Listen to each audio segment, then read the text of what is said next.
Всем привет-привет, с вами я, Оля Бром. Посмотрим, исполнится ваше желание. Два варианта. О чем скажут карты по поводу ваших желаний? Первый вариант. Вопросы дома, семьи, в ранней дороге. Вас ждет какая-то встреча, решение вопроса с казенными делами. Не получается, да?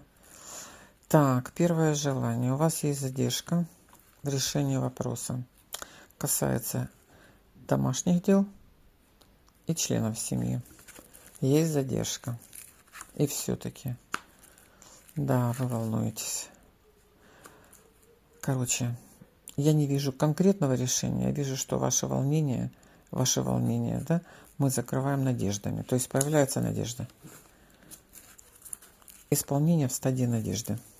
Верим, надеемся на лучшее. Второй вариант. Так, тут у нас сразу идет интерес. И еще один интерес.